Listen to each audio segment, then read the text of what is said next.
Hello, hello, and happy Soul Saturday, everyone. I'm so excited to be here with all of you on this Saturday afternoon.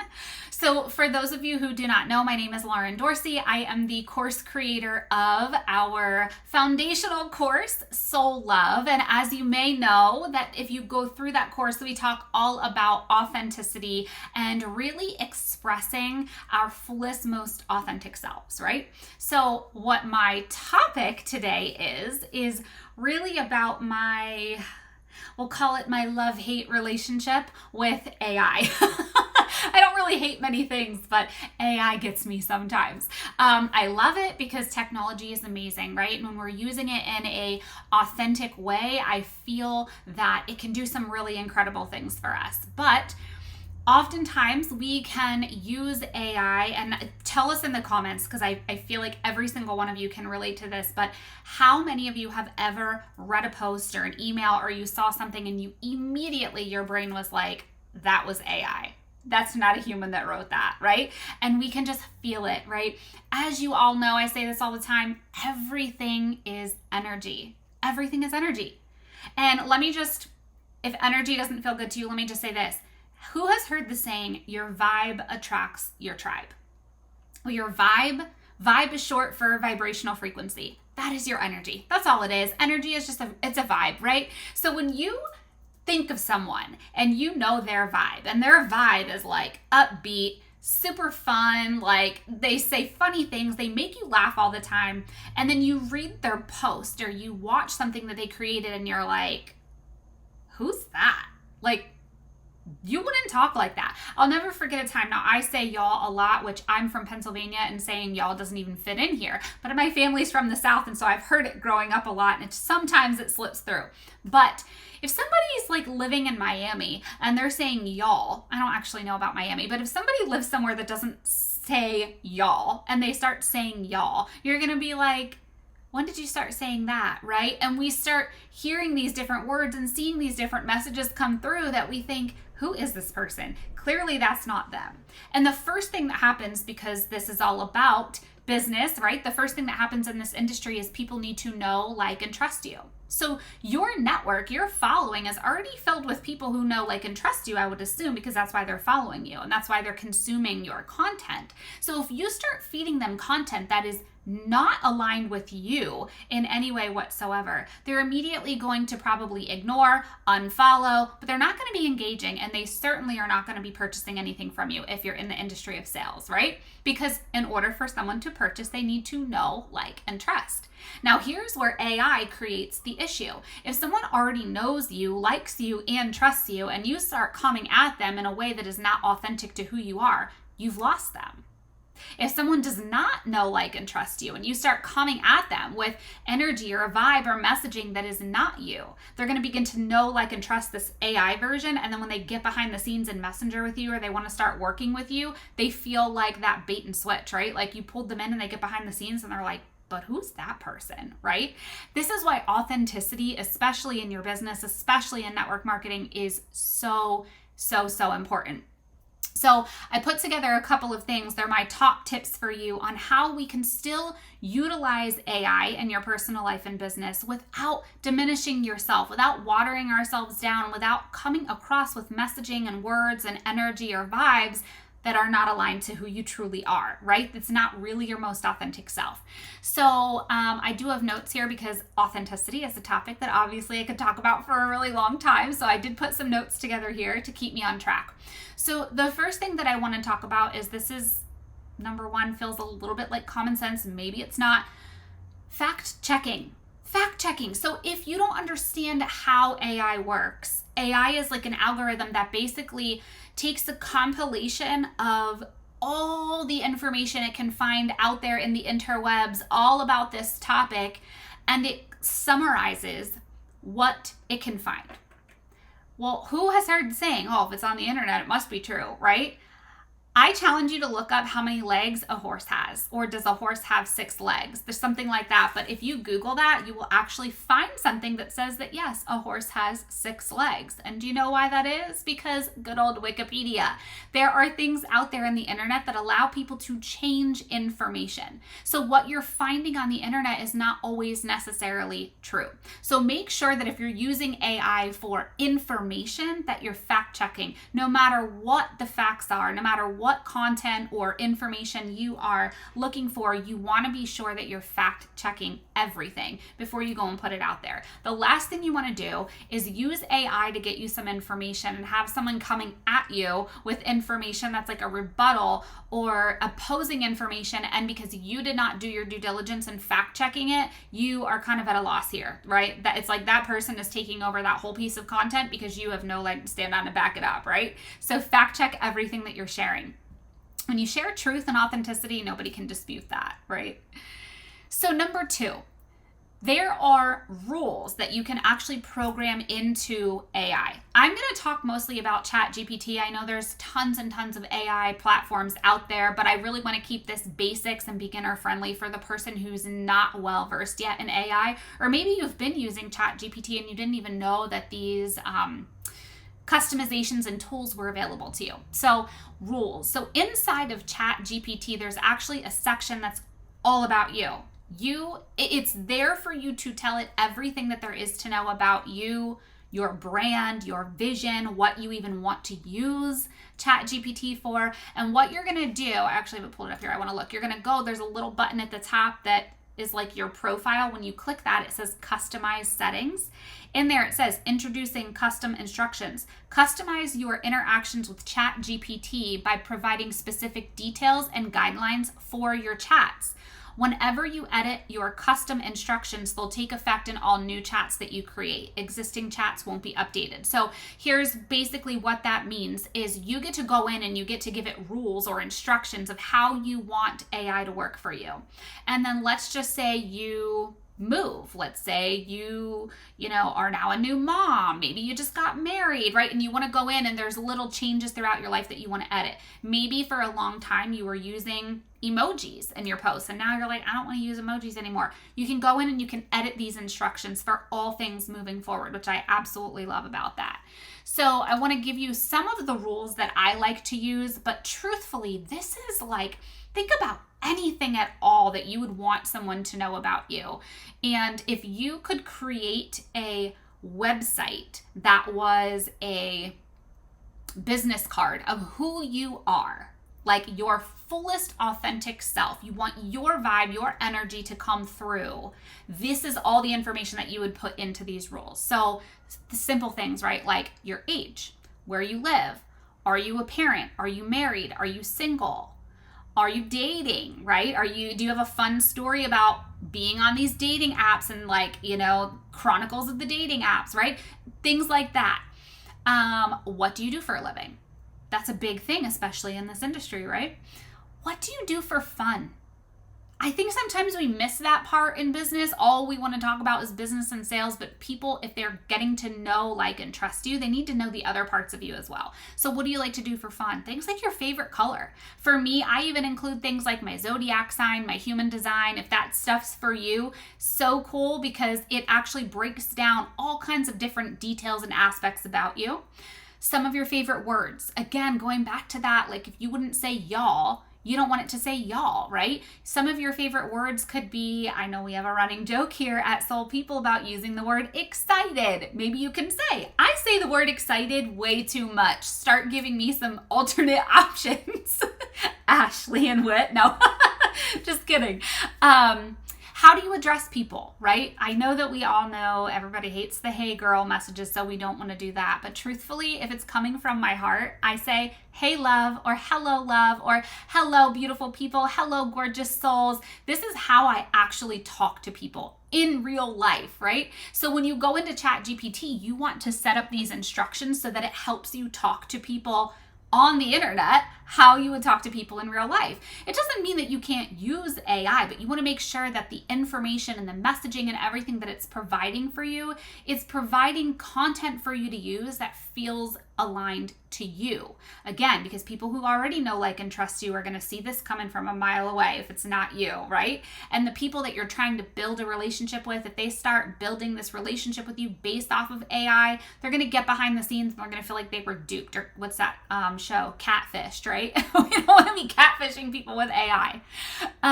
So tip number 3. This one is actually one of my favorite that I think a lot of people don't even realize that you can actually do with ChatGPT, and that is build a relationship. Build a relationship with your ChatGPT. How many of us, maybe even at home, but especially in your business, wish that you could hire a personal assistant that just knew everything? Like, I don't want to have to train you. I don't even want to have to pay you, really, but I will because I need the help. Like, I don't want to train you. I don't really want to have to pay you. I want you to just know me. I want you to automatically know what's in my mind. I want you to know how to talk to people. I want you to know when I need help. We want, like, in a perfect world, we'd have this like fairy godmother that comes in and makes everything perfect, right? You actually get to have that inside of ChatGPT if you are using it authentically. I'm trying to say authenticity. So build a relationship. Talk to your AI bot as if this is a personal assistant that you hired on. So when you first bring a person into your life, they're going to have to get to know you, right? So tell it what you need in full detail. Here's another trick. Maybe you don't know in full detail what you need, and that's what you're using AI for, right? That's why you're coming to ChatGPT, because you don't know what you need. You can ask ChatGPT, what do you need from me in order to help me create this content? Write that one down, because that's a big one that I think a lot of people miss. We're always out there looking for these ChatGPT prompts, right? Or AI prompts that we can put in and get this information. But what if you don't have those prompts? What if you can't afford to keep buying more courses that are giving you prompts, right? You can ask your ChatGPT what information it needs from you, and then you can give it that information. So I'll give you some examples as we get through this. The other thing is thank it. Sounds weird, I know, but show it gratitude, truthfully. Show it love the way that you would a real person. If somebody comes through for you and creates a piece of content, well, this is me anyway. Somebody creates me a piece of content and it is like killer content. I'm going to be like, you're literally an angel. Oh my gosh, thank you so much. I'm so grateful. You're the MVP. That is how I talk to people. So when ChatGPT creates something for me, I'm talking to it the same way. I'm so grateful for you. Thank you so much. You rocked this. I love how you said this. Talk to your ChatGPT like it's your personal assistant. Like this is an employee that's looking up to you. The next thing is constructive criticism. Seems weird, but honestly, if you hired a personal assistant and they were not doing the job and you're spending all this money on paying this person to do the job and they're kind of falling short, you're going to have a conversation with them saying, listen, you're doing amazing at this, but this part I'm not really feeling. Some things with that I would say is like sometimes ChatGPT knows that I'm like a deeply spiritual person, right? So it'll come back and it'll use words like mystical and this, and I'm like, okay, slow down here. We're not in a Disney fairy tale, right? This is real life. I don't use those words. So I will talk to my ChatGPT as if I'm talking to a person giving constructive criticism. So I might be a little fun about it. I might also say, listen, you're doing so amazing and I'm so grateful for everything that you're doing, but this isn't working out. Fill in the blank, right? Why am I doing this? Guys, this might seem silly to you, but let me tell you why I'm doing this. This interaction with your ChatGPT is also teaching ChatGPT how you interact with other people. So if you're just going into ChatGPT and you're like, build me a list of this, tell me this, write me an email for this, it's going to create content very dry and rigid in that way. And maybe you're not that kind of person, but you're in a rush and it feels weird to have this relationship with a robot, right? But when you're doing that, you are creating a flow. You're creating habits and routine, and you're teaching your ChatGPT how you talk to people. And it helps program it. Again, it's like this algorithm. So instead of always taking information from external sources, it's going to take information from its own interactions with you. So when I first started ChatGPT, I actually had a conversation with ChatGPT. Like just opened it up and had a conversation. You can name it. I have friends that have named their chat GPT that they go in and they're like, hey, Alan, AI, right? Whatever. And what is another one of my friends did? Aiden, right? Because AI, so Aiden. That's not that important. You don't have to do that, but it makes it fun because it makes it easier to feel like you're actually having a conversation with a person. So constructive criticism. Again, using your personality in that. If you're someone that's like, girl, I would never say that word, then say it back to Chat GPT that way. If you're someone that says, you're really doing great, but I just don't think I love that word, say it that way. Whatever feels good to you. And if you're like me, and depending on the day of the week and even maybe the time of the day, both of those statements could work, then use both of them. Because honestly, that is how, again, ChatGPT gets to know you. The last thing is about emojis. Now, I love emojis. I am a very, I use like ellipses for dramatic pause. I use parentheses. Sometimes I even use those fancy, I don't even know what they're called, but I love to use them in my posts because I feel like it gives it depth and like dimension to the just blank words, right? But some people's brands are very like black and white, no emojis, like maybe the plus sign, that's it. And there's everything is very straight and narrow. Whatever your brand is, incorporate that into your Chat GPT so that as it's creating content for you, it can use proper emojis. You could say, I love using emojis, but I will never use the faces. Use the other symbol emojis. Or maybe you'll say, I don't like the symbol emojis, give me all the faces. Or maybe it's, I love emojis, but limit the use, right? So every little detail as you are responding back to Chat GPT. I will send a message and I'll say, thank you so much, so grateful for you. And I send this. Right? Why am I doing that? First of all, this is a symbol of Soul People. So if I'm creating content for Soul People, that is already teaching it, it's giving it a vibe, right? What else did I want to say? Okay, here's another one. I started to say this before. Not sure what prompts to use, ask AI. So I'm going to give you 2 examples of this. You can actually go into Chat GPT and you can say, hey, whatever you named it. If you're going to call it Chat GPT, that's cool too. Give me some Chat GPT prompts for fill in the blank. Straight up ask it for prompts. It will give you a list of prompts. Or you can have a more in-depth conversation, like I said. AI, I want to create a post, reel, email, course, whatever, about fill in the blank. What do you need to know about me and about whatever you filled in the blank in order to help me?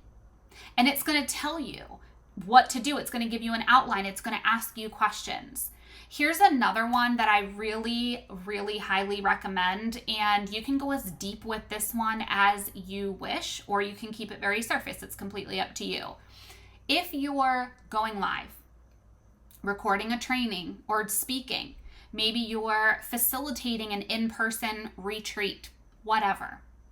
Here's a little trick that I like to use for that. So I'm going to give it all the juicy details, everything. For me, I'm talking it's the day of the week. I'm talking current moon phase, right? Ladies, you can talk about where you're at in your menstrual cycle. You can enter, again, going back to that zodiac and human design. You can put any detail in there that you need to know. And then I end it and ask it this question. What day this week or month is best for me to deliver this message in a way where my energy is going to be felt fully, that I'm going to be able to convey the message of fill in the blank. Maybe for my course, I could have said authenticity or soul love. If I'm talking about skincare, maybe I would say like a day that I would be really on point about delivering some science or ingredient information. Like, let me know where my mind is going to kind of be. You can tell it the time of day that you usually feel like you're the most on, right? For me, I really love to create content and type things out between like 9 and 11 a.m. And I do that in my pajamas usually, right? And then when I want to go live, it's a different time of day. So then I'll go back and either use those notes but you're going to be different. Everybody's going to have their different times of day, times of the week, times of the year that they feel on the most. I'm going to give you a little secret. Everybody around their birthday is always a high vibe, right? It's the time of year everybody's a vibe around their birthday. But I'm talking every single day, every single week, every single month, every single year. You can do this for so many things. Now, once you get that answer back, it's going to give you a whole summary of this. And when you get that answer back, you can say, great. What time of that day would be best for me to do this? What do you need from me in order to help me know what time of day? And it'll ask you questions. And then the last one I want to leave you with is about really learning to connect your audience that you've already built with whatever the message is that you're currently delivering. So I'm going to give you an example. Let's just say I'm going to use one of the girls in my team. She has a huge following that is all about weight loss, nutrition, things like that. It's a major switch to come and start to talk about skincare, but that doesn't mean it's impossible. So what you can do is you can go into ChatGPT and say, hey, name, right? My audience is fill in the blank. For this situation, we're going to say my audience is filled with women in their 30s to 50s who are going through menopause and focused on weight loss and nutrition and hormone health. I want to talk about, fill in the blank, for this situation, we're going to say skincare, or the benefits of skincare, or I want to promote a product in skincare, right? Whatever, you fill in this blank here. Help me with talking points that will bridge the gap between your audience and what you want to talk about. Help me relay this message in a way that this audience can relate to this message. So again, going back, and we'll use this example, is, hey AI, my audience is filled with women who are in their 30s to 50s, struggling with menopause, focused on weight loss, nutrition, and hormone balance. However, I want to talk to them about a new skincare product that I'm loving.